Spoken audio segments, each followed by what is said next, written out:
Senhor, irmãos, amém, glória a Deus.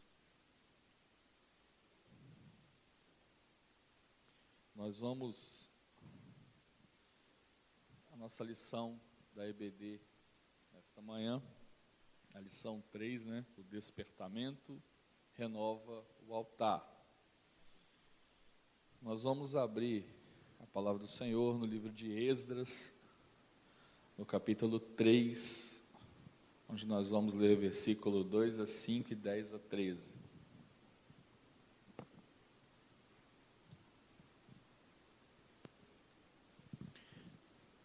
Livro de Esdras, capítulo 3,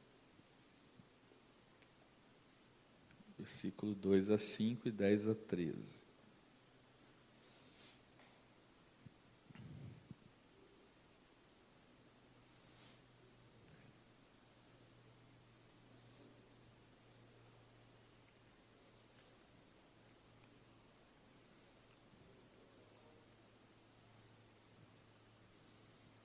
Está sendo projetado aí também, A palavra do Senhor diz assim: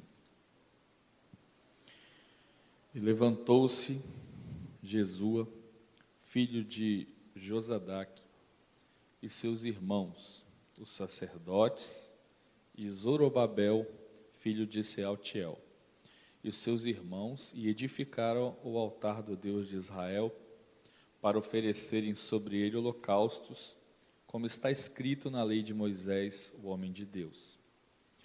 E firmaram o altar sobre as suas bases, porque o terror estava sobre eles por causa dos povos das terras. E ofereceram sobre ele holocaustos ao Senhor, holocaustos de manhã e de tarde.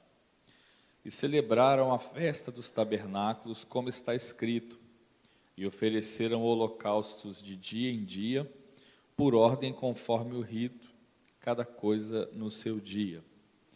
E depois disto, o holocausto contínuo, e o das luas novas e de todas as solenidades consagradas ao Senhor, como também de qualquer que oferecia oferta voluntária ao Senhor.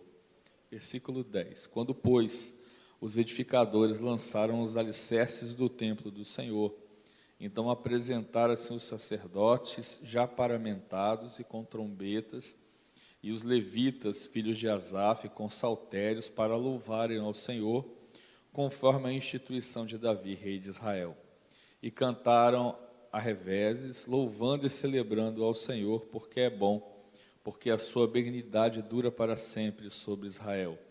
E todo o povo jubilou com grande júbilo, quando louvou ao Senhor pela fundação da casa do Senhor.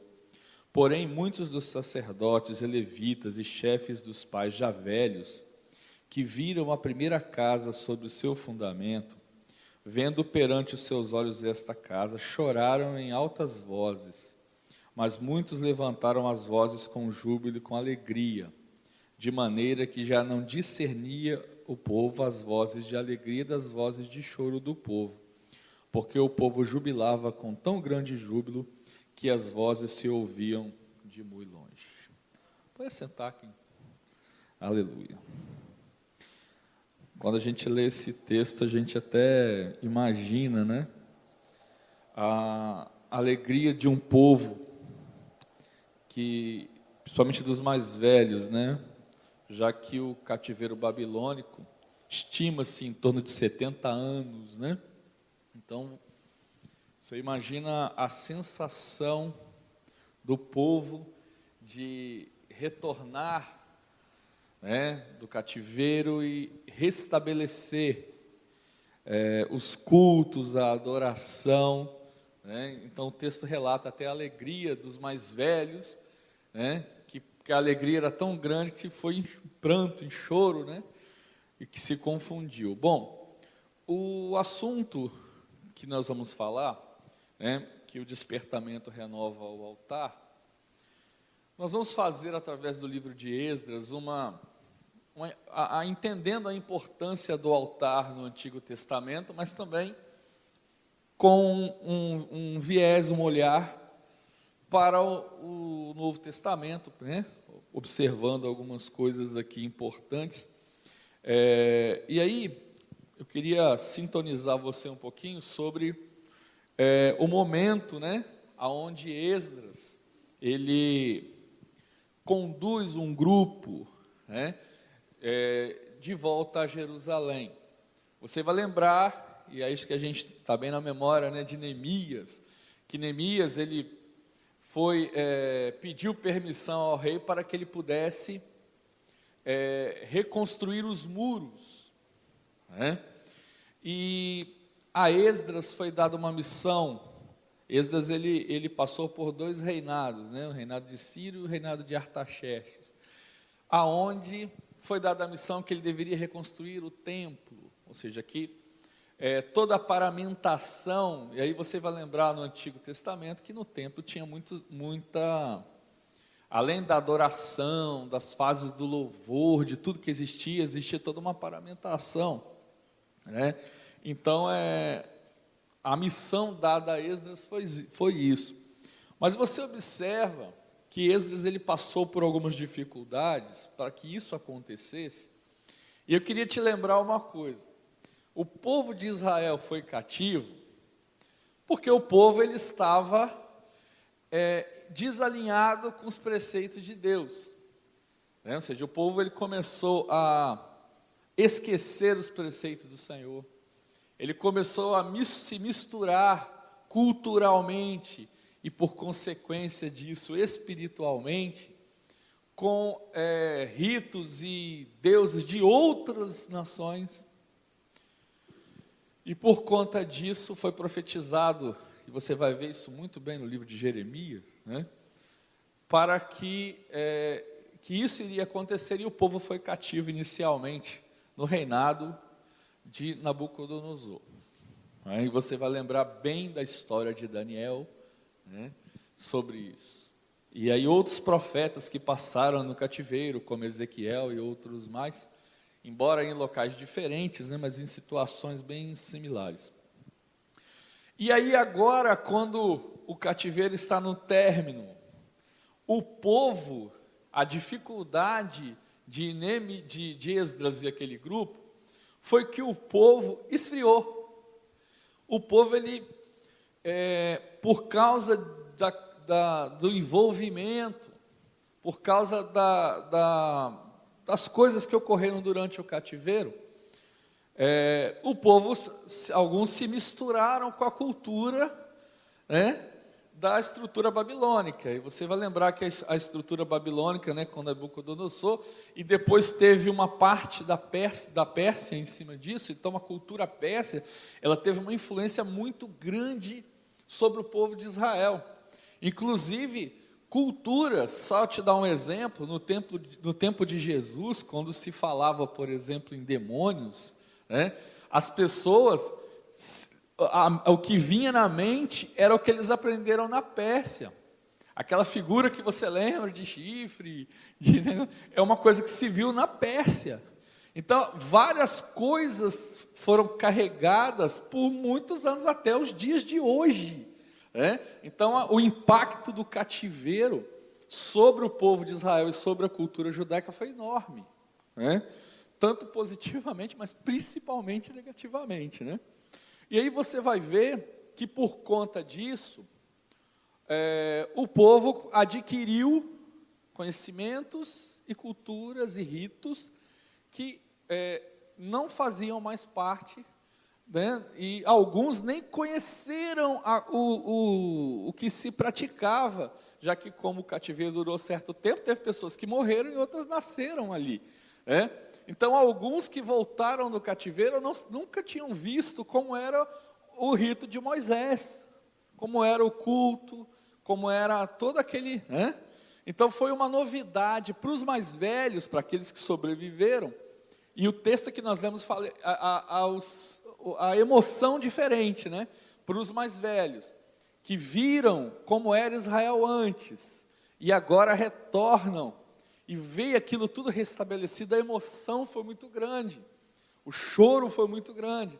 E para os mais novos que estão vendo aquela novidade, foi alegria, foi festa, né? Então houve uma grande mistura de sentimentos ali, né? E quando o povo retorna, não pensem vocês que o povo retornou, tipo assim, o povo veio retornando e as nações em volta acharam bonito. Não, muito pelo contrário.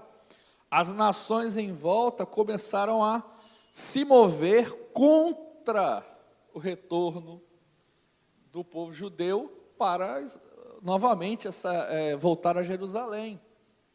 O texto que nós lemos fala que o sentimento que eles tinham, enquanto eles estavam reestruturando o templo, era de medo. Medo tão grande que o texto fala que era terror, porque eles tinham medo, enquanto isso acontecesse, que as nações em volta invadissem. Então, havia muita estrutura de guarda.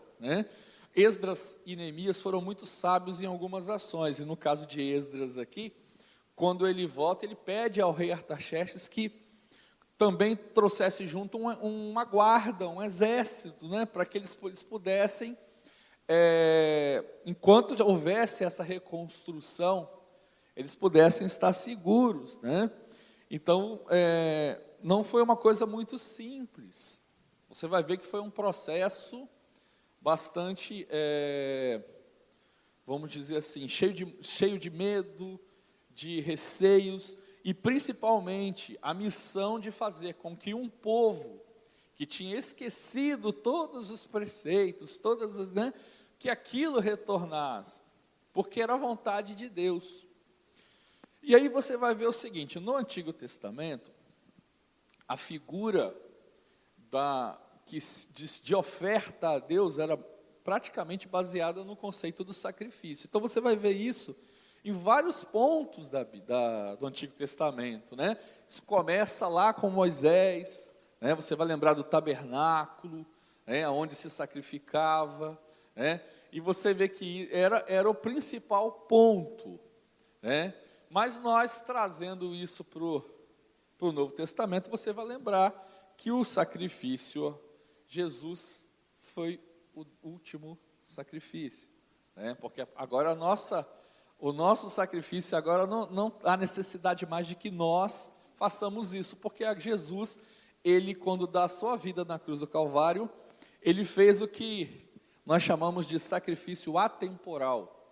Lembra, o sacrifício no Antigo Testamento, ele era feito para a ação no passado, ou seja, você ia lá ofertar para que Deus perdoasse os pecados que você cometeu durante um ano. E Jesus, o sacrifício foi tão perfeito, que além dos pecados que passaram, ele também perdoou os pecados que você ainda vai cometer. Então foi um sacrifício atemporal. E aí hoje nosso objetivo é restaurar esse sacrifício, lembrando da ação de Cristo na nossa vida. E aí a figura do altar, que é uma figura importantíssima, e você vai ver no Antigo Testamento, que o altar era a base, Não existia culto, ministração sem o altar. Hoje a gente até referencia fisicamente, quando fala em altar, do púlpito e dessa estrutura que está aqui. Mas você vai ver que houve uma mudança espiritual com Cristo.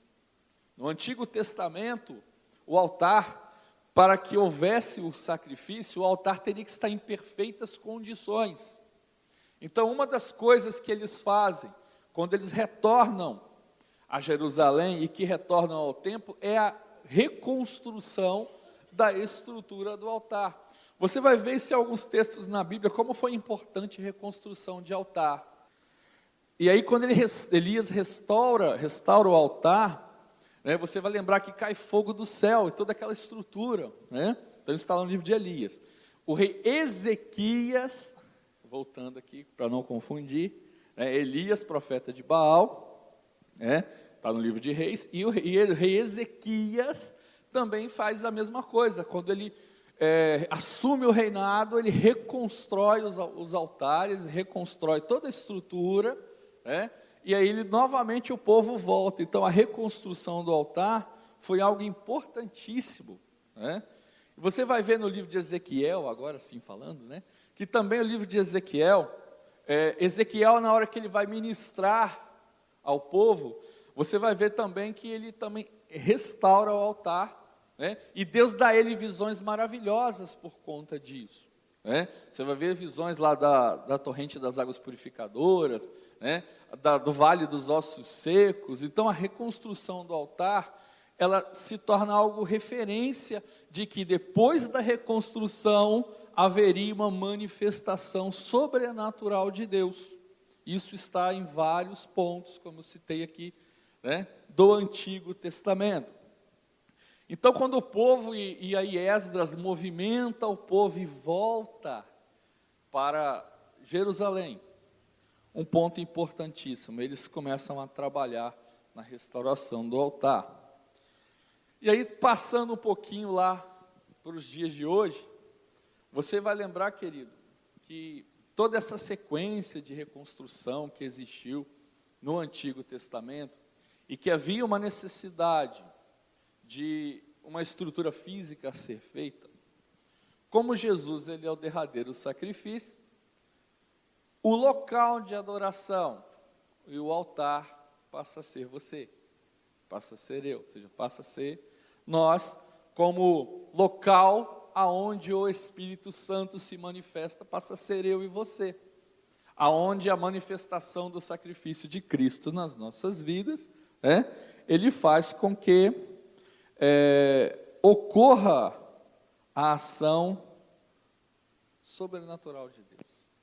Então, e aí você vai observar uma coisa, com toda esse momento que Esdras viveu, né, com toda essa estrutura, e que todo esse trabalho que ele teve para trazer o povo de volta, para reconstruir toda aquela estrutura, houve várias ações, né, de povos adversários, para que isso não acontecesse. É assim como ocorreu com Neemias lá, que quando ele começou a reconstruir os muros, Sambalat e Tobias, né, não quiseram.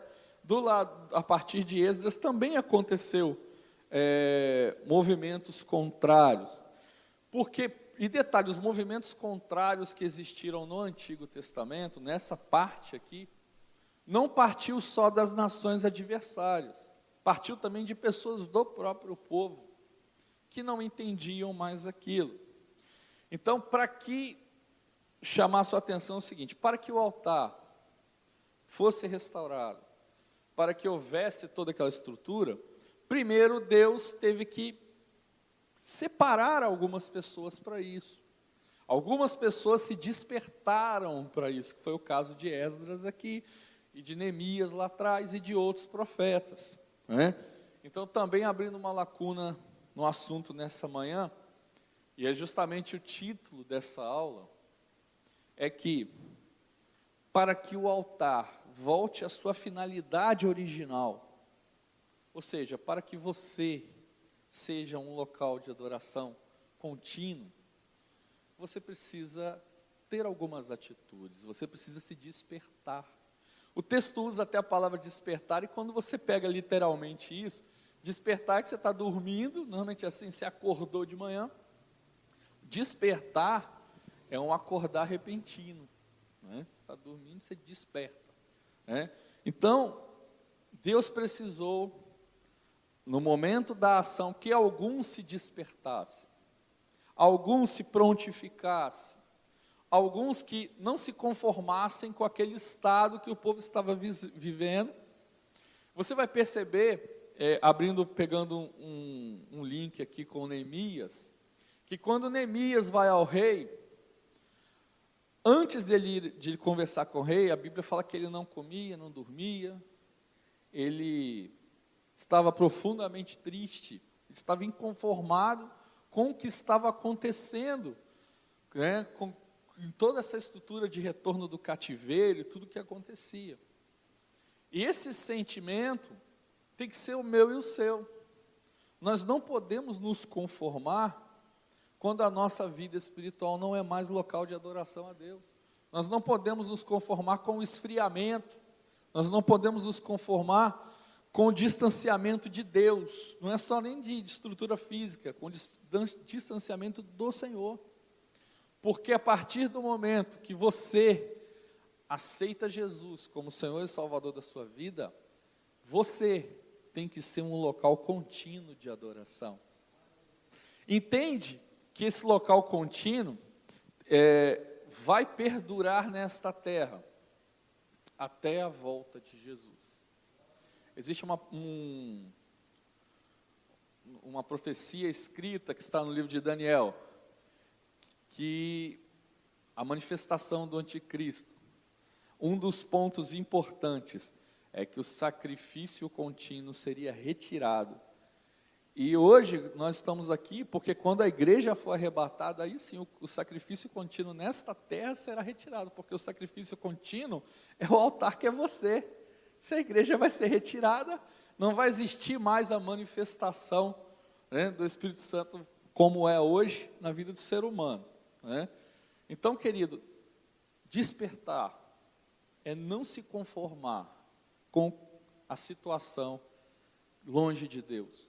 O povo de Israel, aqueles que conheciam ao Senhor e que estavam lá, quando retornaram, o livro de Salmos fala isso, que eles se alegravam, né? Como com o retorno, o pranto do retorno foi tão grande que no livro de Salmos fala que as nações em volta falaram, grandes coisas o Senhor fez por isso estão alegres. Então, isso tem que ser contínuo, as pessoas têm que olhar para você e ver em você um altar de adoração, e ver que você, aonde está, você expressa, né, o sacrifício de Cristo na sua vida. Mas para que isso ocorra, tem que haver um despertar, para que o altar esteja restaurado, sempre você tem que lembrar disso, né? Tem que haver um despertar, né? Então, a analogia que é feita do altar do Antigo Testamento, né, é muito importante, porque muitas vezes nós esquecemos que Cristo ele faz essa mudança, né? Ou seja, que Cristo faz agora com que o altar não seja mais algo que o homem destrua, porque se você é um altar diante do Senhor, e apesar das dificuldades, ninguém pode tirar isso de você, porque está dentro, né? Amém? Glória a Deus. Uma coisa importante é que a ação do Espírito Santo na vida de hoje, o que o Espírito Santo faz continuamente? A função dele nesta terra é nos ajudar, nos auxiliar a reparação do altar, né? Assim como no passado isso ocorreu no Antigo Testamento, por ação de algumas pessoas, hoje quem tem a iniciativa é você, mas o Espírito Santo ele te conduz isso, né? E a gente tem que tomar um pouco de cuidado, que despertamento nós confundimos às vezes com tempos únicos, ou movimentos específicos, né? Houve um movimento que aconteceu, as pessoas, houve um despertamento. A gente tem que tomar um pouquinho de cuidado para não misturar isso. Despertamento não é a mesma coisa que movimentos, ok? Isso é importante você olhar. Despertamento é uma ação sua, é algo de você que tem um entendimento, que tem uma experiência com Deus, né? Enquanto nem sempre todo movimento que você vai ver é fruto de despertamento, a gente tem que estar bem sintonizado nisso, né? Porque nós estamos vivendo momentos que existe um pouco de confusão sobre isso, né? Eu queria te lembrar, e aí, voltando um pouquinho no Antigo para linkar sobre isso, que enquanto Esdras e o grupo que estava com ele tinham a preocupação de fazer com que o antigo templo fosse reestruturado e para que aquele local ali voltasse a ser local de adoração ao Senhor, eles não estavam preocupados em colocar em algum livro, grande profeta Esdras e seu grupo, está restaurando. Eles não estavam preocupados com isso, eles estavam preocupados com que o Senhor desse toda a condição necessária para que aquele local voltasse a ser um local de adoração. Mas mesmo assim se infiltrou no meio algumas pessoas, alguns que estavam querendo, não só com esse objetivo, mas também ganhar status em cima, né? Então toma muito cuidado quando a gente ouve esse termo despertar, né? Porque hoje, nos dias de hoje, assim como você e eu e todos aqueles que querem uma experiência com Deus, estão buscando um despertar, né? Estão buscando voltar ao relacionamento com Deus, existem também movimentos contrários sobre isso, que dizem que estão fazendo alguma coisa, mas estão usando artifícios, né?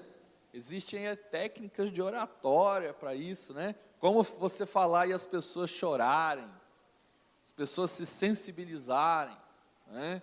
As pessoas rirem, chorarem, terem sensações. Então existem cursos específicos de oratória para isso.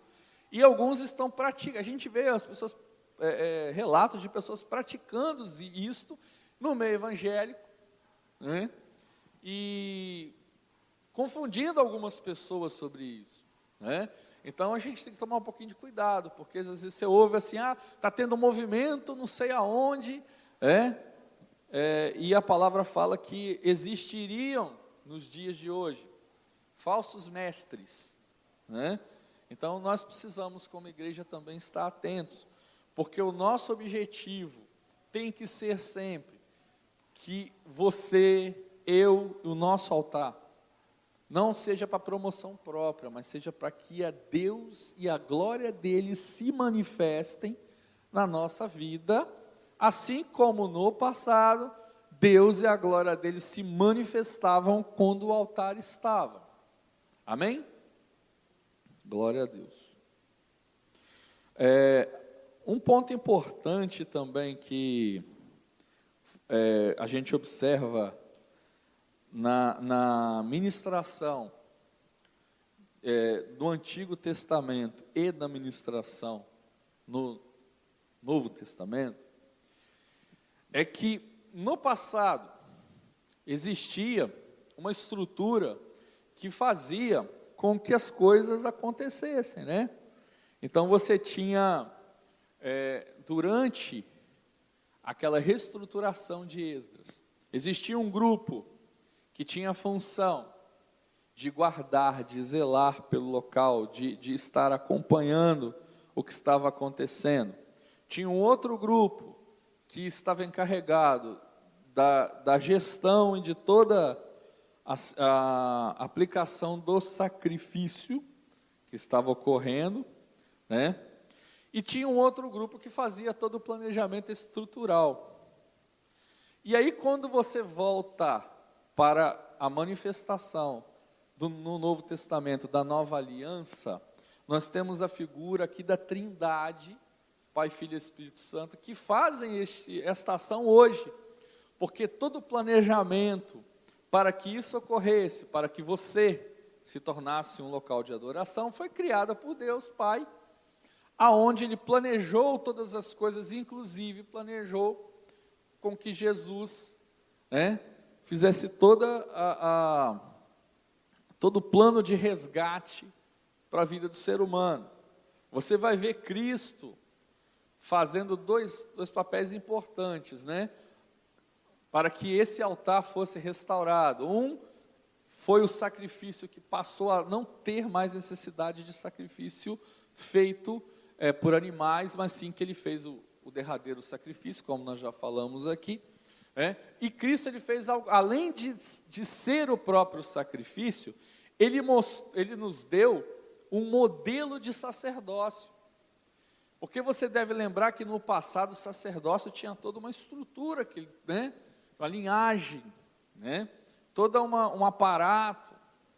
E Cristo nos mostra que esse aparato foi substituído por um modelo que simplesmente abortou toda aquela estrutura de mandamento escrita e colocou só 2. Você quer ser sacerdote? Ame ao Senhor de todo o coração, de toda a tua alma, de todo o teu entendimento, e ame o seu próximo como a ti mesmo. Então Jesus, ele bota um modelo de sacerdócio que agora nós chamamos isso de sacerdócio universal. Agora não precisa mais ter só capacitação humana Agora você pode se tornar um sacerdote. Você tem essa ministração sobre a sua vida. Você pode ser o representante de Cristo nesta terra. Isso foi um dos maiores benefícios que Cristo nos deixa. Por isso que quando Cristo dá a sua vida, você vai lembrar que lá no templo havia um véu. Só para te lembrar, o véu não era fininho não, tá? A espessura é imensa. E o véu sozinho se rasga de alto a baixo. E agora você, a quem estava de fora, passou a ver o que estava dentro. E é justamente isso que agora, por causa de Cristo, por causa do seu sacrifício, todo véu que existia de dogmas, de entendimentos, foi rasgado. Você agora passou a ser um sacerdote. Você agora passou a ministrar. E o terceiro elemento da Trindade, que é o Espírito Santo, que é a figura hoje que vem para quê? Para nos direcionar, para nos chamar a atenção, para nos apontar os erros, para mostrar o que devemos fazer. O Espírito Santo hoje é a manifestação presente, assim como no passado existiam pessoas para isso, agora o Espírito Santo, e ele, no detalhe, ele não está longe, ele está em você. Então agora você tem toda a estrutura necessária para que você possa ser um local de adoração. Entende que todo esse movimento simbólico que existiu no passado, passa agora a ser um modelo aplicável por todos nós. Olha que maravilha. Agora você não precisa simplesmente esperar uma vez por ano, como acontecia no passado, para apresentar a adoração. Agora você é um local de adoração contínuo. Você não é um local de adoração só num horário. A igreja, ela nada mais é do que uma ministração em conjunto, vamos dizer assim. Mas aonde você está, na rua, casa, emprego, aonde você está, você é o sacrifício contínuo, você é a oferta contínua, porque Cristo habita em nós. E como Paulo diz, Cristo em nós, esperança da glória. Glória a Deus, Olha que coisa maravilhosa. Então, todo esse despertar que nós lemos aqui no livro de Esdras, nos remete a hoje, a ação de um povo que continua buscando ao Senhor, que quer uma ação do Senhor, que quer algo sobrenatural de Deus. E é claro, nós vamos encontrar, assim como a analogia que Esdras faz aqui, todos os outros livros do período cativeiro, nós vamos encontrar altares quebrados, querido. Muitos estão com altares quebrados. Quebrados por quê? Pelo dia a dia, quebrados pela falta de fé. E abrindo parênteses de falta de fé, olha que coisa que às vezes para nós é difícil de entender. Você vai lembrar que o povo de Israel foi eleito o povo de Deus, certo? E o povo de Israel, eles não viam sinais de Deus só por fé. Eles viam fisicamente falando. Então você vai lembrar que o povo de Israel viu um mar se abrir, viu uma coluna de fogo parar lá do lado da tenda o tempo inteiro, de noite, para que o local fosse aquecido. Você vai lembrar que o povo de Israel viu a água se abrir mais de uma vez. Lembra de Josué no Jordão? Você vai ver que o povo viu sinais o tempo inteiro. E esse mesmo povo se apostatou da fé. E aí, quando eles voltam desse período de cativeiro, você pensa que eles vieram renovados, firmados? Não, vieram mais em frangalhos ainda, Por quê? Porque começaram a descrer. Então, hoje em dia, aí trazendo para o momento que estamos vivendo, querido, hoje nós vivemos pela fé. Porque se você viver pelo que você está vendo, se você ligar a TV, você só vai ver coisa ruim. Não tem notícia. Que notícia boa? É muito difícil. A maioria das notícias da TV são complicadas. Às vezes a gente até fala assim, eu não vou ligar a TV não, porque só vão falar disso. Já já está um momento complicado. Se você olhar pelo que está vendo, você não permanece. Se você olhar pelo que você está vendo, você não prossegue. Então você tem que olhar por fé. Fé de saber que há um Deus que habita em você, de um Espírito Santo que vai com você, e que a nossa esperança é que nós vamos ainda encontrar o Senhor na glória. Que nós vamos para um lugar onde isso tudo vai acabar, né? A nossa vivência aqui nesta terra não é para proclamar onde estamos, mas sim o reino que está por vir. Então, o povo de Israel saindo do cativeiro, a missão deles não era levar a cultura da onde eles estavam. Muito pelo contrário, eles queriam abandonar e voltar aos preceitos. Eles queriam promulgar o reino a qual Deus prometeu para eles. Então a nossa missão hoje é a mesma coisa. Nós estamos aqui, não é para promulgar uma religião, uma ideia, um nome. Nós estamos aqui para proclamar que tem um reino, que tem um lugar, que foi prometido, e não foi prometido por homens, foi prometido pelo Filho de Deus na cruz do Calvário. E é onde ele fala, vou preparar lugar. Então a promessa que ele é o nosso fundamento. O despertar que Deus nos chama hoje é justamente para restaurar o altar, restaurar as nossas vidas.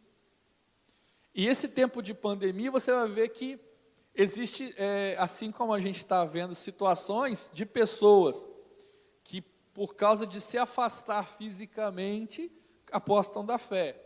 E outros, o contrário, que a fé foi aumentada, porque está olhando para esses dias, sabendo que em breve nós veremos o nosso Salvador. A nossa fé aumenta. Nós olhamos para o que está acontecendo e pensamos o quê? Lembramos de Jesus falando do princípio de dores, né? Então, a coisa está acontecendo, né? Você já vai ver que várias coisas que Cristo falou, né, de dias maus, de doenças, né, de guerra, de rumores de guerras, isso tudo está acontecendo. Então isso aumenta, nosso coração arde mais ainda, por lembrar que em breve nós vamos sair desse cativeiro daqui, e nós vamos para a terra qual o Senhor nos prometeu. É momento de despertar, querido. É momento de mostrar, de voltar, né, ao entendimento de que você precisa nessa hora deixar o seu altar em perfeito estado. Porque quando o altar está em perfeito estado, aí o sacrifício ocorre e o sobrenatural ocorre. Então, para acontecer o sobrenatural na sua vida, para o sacrifício de Cristo que ocorreu ser manifesto na sua vida, você precisa se despertar para isso. Eu preciso deixar o meu altar em perfeito estado. Eu preciso fazer igual Elias fez lá, né? Tira as madeiras queimadas, tira aquilo que já foi, né? Coloca, né, as madeiras em posição, né? Faz algo extraordinário. Elias, ele faz um negócio interessante, que além de botar a lenha no lugar, ele ainda coloca água em volta. As pessoas olharam para aquilo e falaram assim, como é que vai acender alguma coisa com água? Ele joga até água no sacrifício. Existe o Espírito Santo que manifesta na sua vida, que ele purifica. E que muitas pessoas vão olhar e falar, como Deus vai se manifestar nessa pessoa, limitada que ela é, problemática que ela é. E você vai mostrar que quando Cristo está em você, a glória dele se manifesta na sua vida. É momento de restaurar. É momento de voltar aos preceitos. É momento de, assim como Esdras naquele dia pensou, né? Não, eu vou lá, é uma missão que me foi dada, eu vou cumprir. Vai ser difícil? Vai. Dá uma lidinha no livro de Esdras, você vai ver, a missão não foi fácil, né? Às vezes desentendimentos vão ocorrer com os domésticos da própria fé, né? Com pessoas de casa. Mas o texto nos chama a atenção o seguinte, querido, assim como o cativeiro babilônico acabou, em breve isso aqui vai passar, né? Em breve nós vamos estar junto com o nosso Salvador. Amém? Para fecharmos o assunto, né? já que nós estamos falando justamente sobre esse período babilônico, e convido você nas próximas aulas, né? Além de quem tiver a revista aí, em eletrônico, mas quem não tiver, dá uma lidinha em Daniel, em Ezequiel, dá uma lidinha em Esdras, Neemias, Esther também, então boa referência, né, com Assuero lá, para que você comece a lembrar de como o povo estava vivendo. No livro de Salmos fala que a angústia do povo era tanta, que quando eles estavam cativos, Israel era famoso pela estrutura de louvor, né? Davi, ele criou uma estrutura de louvor muito grande, né? Depois você dá uma lidinha também nisso. E aí o povo era famoso por isso. E aí quando o povo estava lá cativo, as nações pediam, canta aí para a gente ver. Aí no livro de Salmos você vai ver assim, nos pediam para cantar o louvor, mas como nós conseguiríamos louvar ao Senhor em terra estranha? Então eles estavam angustiados por eles não estarem no local onde Deus colocou eles, e eles não conseguiam nem adorar ao Senhor. Então a angústia daqueles que estavam lá era muito grande. Então você imagina quando esse povo volta, principalmente esse povo que é o que chorou aqui, quando nós lemos no começo, a angústia que eles estavam de ficar num lugar aonde eles não podiam adorar ao Senhor, eles não podiam fazer aquilo que Deus determinou para a sua vida, e agora eles retornam, por uma missão, por uma promessa, por um direcionamento, e que eles veem tudo aquilo acontecendo. Os mais velhos choraram, de ver agora o culto novamente. E aí eu te lembro, para a gente fechar o assunto, que muitas vezes quando nós falamos de altares quebrados, esses altares um dia funcionaram, né? Ofereceram sacrifício. E às vezes a gente tem que voltar um pouquinho para lembrar, quando você está assim, o que Deus já fez na sua vida. Você não pode esquecer do que Deus já fez na sua vida, querido. Você não pode esquecer do que Deus já atuou na sua vida, porque essas recordações, a Bíblia fala que nós temos que trazer à memória aquilo que nos dá esperança para ir para frente. Então você tem que resgatar isso. Um dia, hoje está difícil, talvez eu estou num momento, um ano difícil, nesse período de pandemia, então nem fala, né? Pessoas perderam amigos, parentes, perderam negócios, mas você não pode deixar com que esse momento te deixe, vamos dizer assim, que o seu altar continue quebrado por isso. Então você tem que trazer à memória aquilo que Deus fez. Senhor, me ajuda a restaurar o altar, me ajuda eu voltar, como a gente usa um termo aqui, às vezes a gente fala assim, ao primeiro amor, né? Me resgata, Senhor, para que o meu altar possa ser restaurado e que eu possa novamente manifestar a glória de Deus na minha vida. Eu acho que o maior objetivo desse assunto nesta manhã, e que a gente fala desse período de cativeiro, não é só o entendimento teológico do assunto, é tanto nome que até a gente esquece. Você vê que no começo aí eu falei que foi Ezequiel que fez de tanto nome que às vezes a gente lhe dá nome, data e tudo.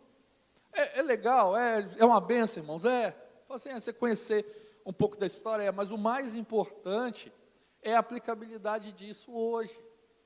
Então é importante você conhecer a palavra nos detalhes. Sim, Jesus falou isso, olha, nós devemos examinar as Escrituras, mas também nós temos que praticá-la, nós temos que exercer a prática da Escritura, né?